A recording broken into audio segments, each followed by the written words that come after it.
Welcome everyone to Weekly News and a DW with Major Tidbits, and the topic for this video is Duterte, papatay ng mga senador. Another certified banger by our glorious leader from the South, the Nostradamus leader of the East, for President Rodrigo Duterte. Now, what happened? Well, in the kick-off campaign rally ng mga pambato ng PDP laban sa kanyang speech, former President Rodrigo Roa Duterte said na kung kakailanganin, papatayin niya ang mahigit 15 senador para makapasok ang kanyang mga pambato sa PDP laban.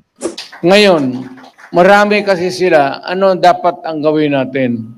Di, patayin natin yung mga senador ngayon para mabakante.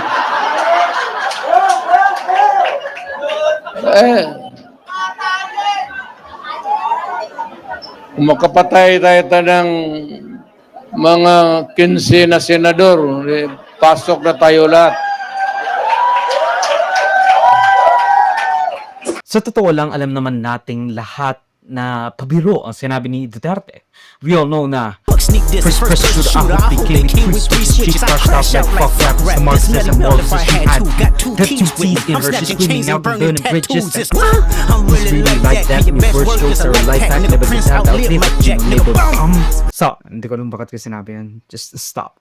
And I would severely argue that what Duterte said was inconsequential at alam naman nating hindi totoo at pabiro lamang kung ikumpara sa sinabi ni Vice President Sara Duterte. Sinabi pa nga ni Suo na ang ina ninyong lahat.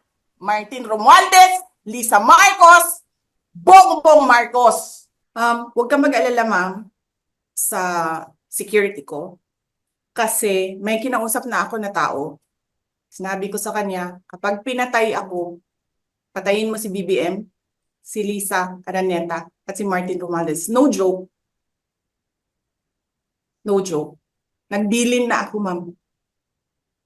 Pag namatay ako, sabi ko, huwag ka tumigil hanggang hindi mo mapatay sila. sinabi pa nga ni Suo na no joke.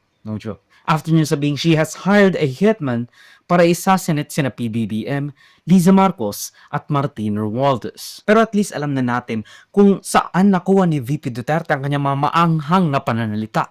Nakuha sa tatay. Medyo may pagkabalahura sa pagsasalita. Hindi nag-iingat kasi akala nila malakas pa rin ang hatak sa masa dahil sa malakihang populist wave ng mga Duterte since the 2016 elections. Now, I don't know if this is actually real. Pero ang sabi sa balita at sa mga surveys, 70% or 73% ng mga tao ay pabor sa pag-impeach kay Sara Duterte. So that 32 million people they keep bragging about is probably dwindling. Pero again, mali natin hindi accurate at tangare and false Asia sila. They need to understand na yung 32 million na binabrag nila that they keep on yapping about is not solely for them. Those 32 million people isn't solely because of Duterte's power. Kailangan nilang tandaan na binoto rin sila ng mga loyalista ng mga Marcos. And according to the 2016 elections, 14 million ang nakuhang boto ni Marcos while Duterte had 16 million. It was just a thing na mas mataas ng 600,000 votes ngayon ang nakuha ni Duterte noong 2022. That doesn't really change the fact na, halos kalahati na mga bumoto kay Duterte is because she is in tandem with President Bongbong Marcos. And those two collided. Now, of course, there will be some overlap between the two. Pero malamang sa malamang ngayon, total nag-break up na ang Uniteam, pumanig na rin sa iisang side and to the other, yung mga merong Venn diagram na nag-overlap. Talagang nag-collab ang Uniteam voters, but right now, malamang sa malamang nabawasan na sila. Still a huge force to be reckoned with, and I'm not denying that. But it is definitely fractured AF sa dalawang kampo. Nahati sila. Now, maraming gustong magdemanda kay Duterte dahil sa kanyang malaterorista and incitement of insurrection or sedition laban sa mga nakaupo. You know what? I'll probably even red tag him. Tanong mo si Duterte, si Rodrigo Duterte, si Sara Duterte, mga NPA terorista kuno. Yan. Mga allegedly, mga komunista, nagde-destabilize ng ating gobyerno. Yun yung sinabi ng ilang tao. Not me though. I don't have any opinion. No, marami nagsasabi na si Sara Duterte parang gusto nga nilang kasuhan under the anti-terror bill na ibinasa ni Duterte.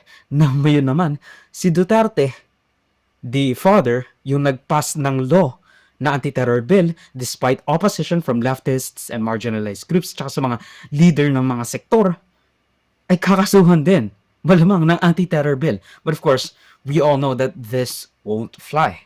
Banta pa rin siya kahit na sabihin natin na talagang nakakatawa or it's just a joke, kahit na tumawa yung audience as what other people or other senators has said, banta pa rin siya sa mga buhay ng mga senador. And you cannot really kind of push that aside kasi again, dati siyang presidente ng Pilipinas at marami pa rin siyang mga deboto, mga fans. Basically, mga DDS, mga diehard Duterte supporters.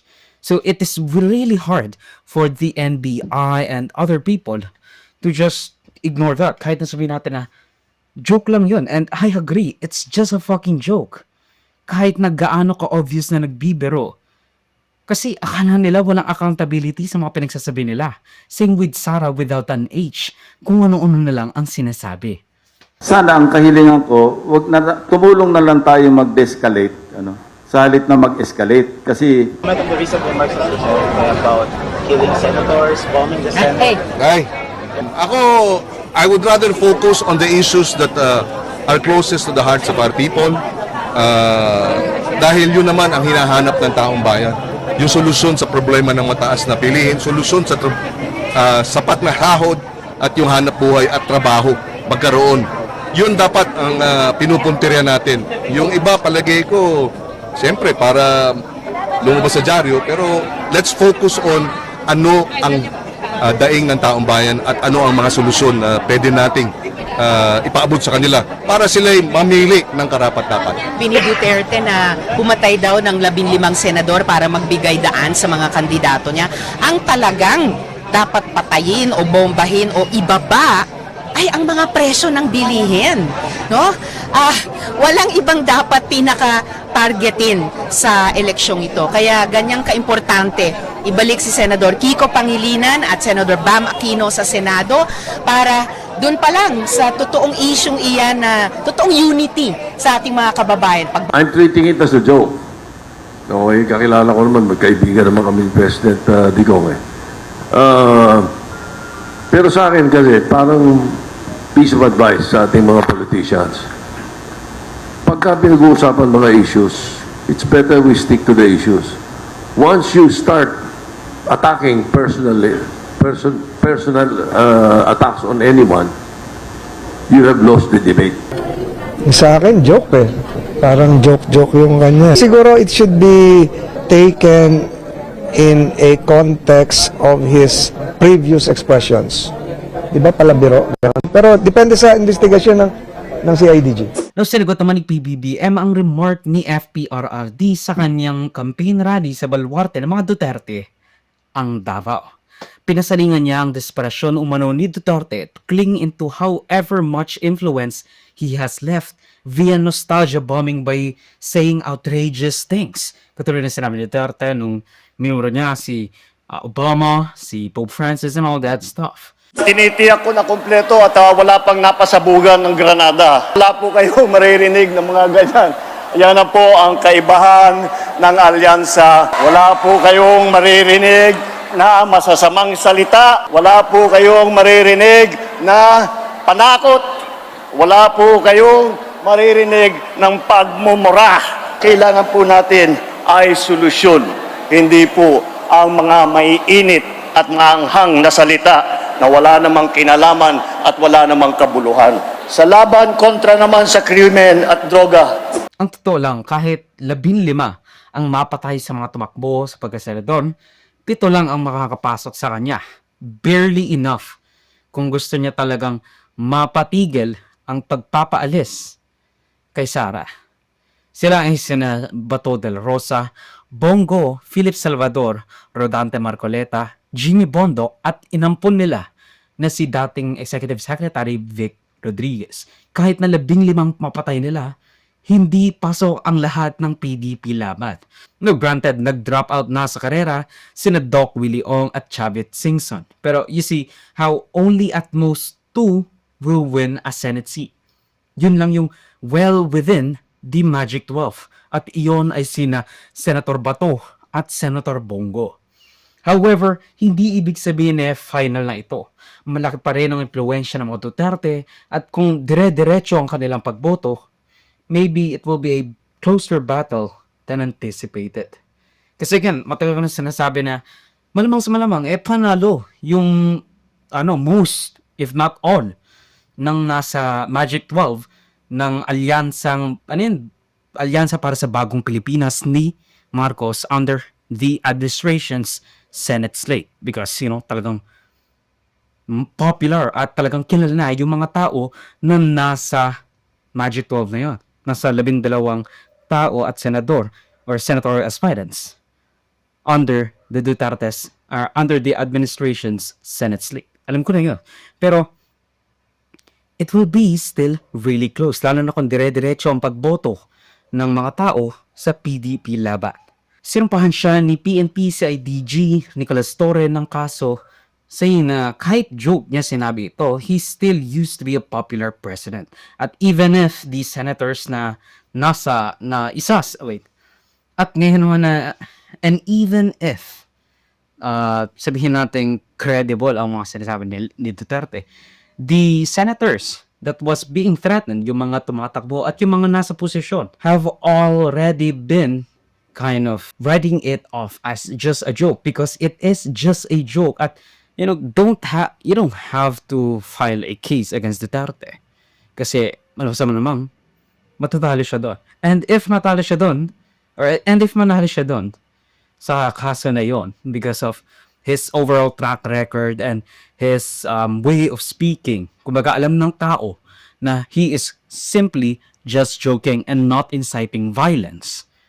Unlike what Sara Duterte did in the press conference, baka mas lalong maging provocative ang mga Duterte kasi nanalo sila doon because of some nonsensical na charge laban sa kanila by the PNP CIDG director. Sa totoo lang, 3 ang final namin case. I also submitted for DC-20 the case of Rodrigo Roa Duterte. Okay. Sa kanya mga statements doon sa last rally.